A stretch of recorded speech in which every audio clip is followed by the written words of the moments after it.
Well, to cap it off, Bowen has also announced Australia's first national electric vehicle strategy, which is predicated on what he euphemistically calls fuel efficiency standards, which in fact are laws that make it more and more difficult for you to not choose an expensive electric car that takes hours to recharge and is prone to burst into inextinguishable flames.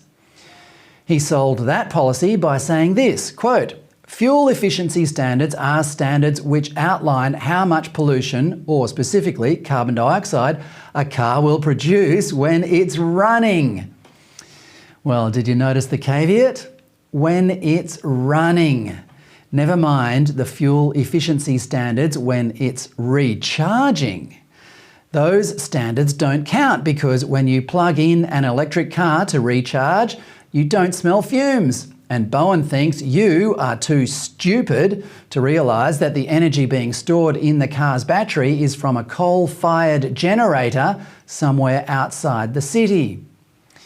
In his book, Fossil Future: Why Global Human Flourishing Requires More Oil, Coal and Natural Gas, Not Less, author Alex Epstein says the energy density of petrol is 53 times that of the battery in an electric car.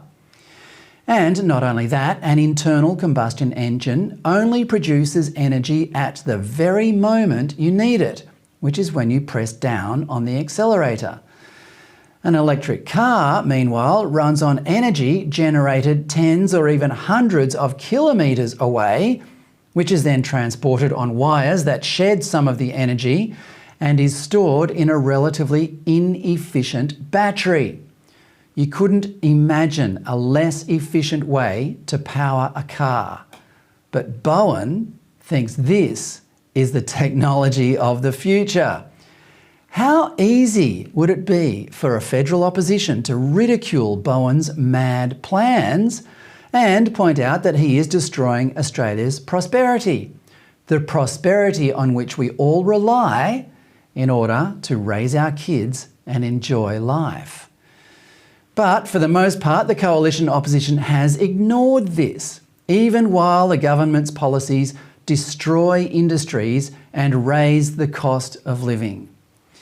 All of this madness can be traced back to the idea of net zero by 2050, a suicidal policy that the coalition supports.